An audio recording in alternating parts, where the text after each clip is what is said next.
Amanda was a 17-year-old high school junior that I met a couple of years ago in Palo Alto. She came to my office after finding out that one of her friends had texted something nasty about her to their other friends. She was very upset. So we sat down and examined her thoughts, and she wrote down the thought, "Everyone hates me." And she bought into this idea 100% as true, and as a result she felt sad and worried, anxious, frustrated and hopeless. We had a look at some of the distortions that might apply to this thought. One of them was black and white or all or nothing thinking. Since it was unlikely that everyone hated her, she could quickly see that she had some friends who were still on her side.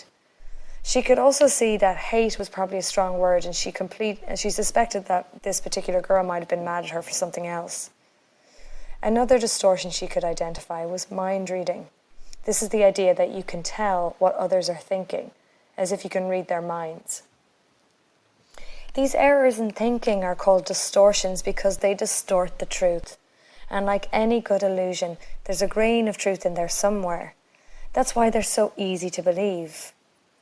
The important thing is it's a con, and one that we do to ourselves.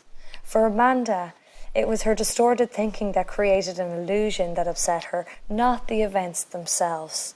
She wasn't upset that her friend had sent that text. She was upset with the thought that she had created as a result, the thought that everyone hated her. When she could remove that illusion, she was able to see the reality of the situation. You've already seen how language is important. The words with which we describe the things that happen in our lives and the world in general have consequences. In his book, The Four Agreements, Don Miguel Ruiz says your words are your power to create. They create a story for yourself, which then becomes a reality. It's another way of saying it's a self-fulfilling prophecy. When we talk about ourselves in a negative way, we can do so much damage. In Ruiz's words, like a sword with two edges, your word can create the most beautiful dream, or your word can destroy everything around you.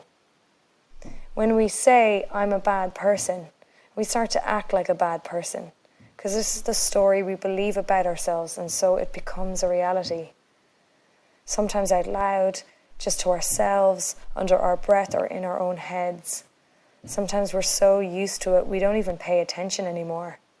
But at some level, these thoughts, these things we say about ourselves and the world get absorbed into a story that we buy into, 100%, and they become the reality of who we are as people.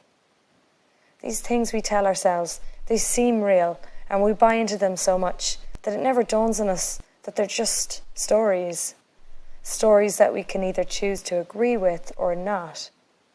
So if you feel bad about yourself, the exciting news is you're about to figure out why, and you can change that story if you want to. It's easier said than done. Right, it's hard, but there are ways to change the script, and when you discover the stories you're telling yourself about yourself are not true, that's the best feeling in the world. The truth can set you free.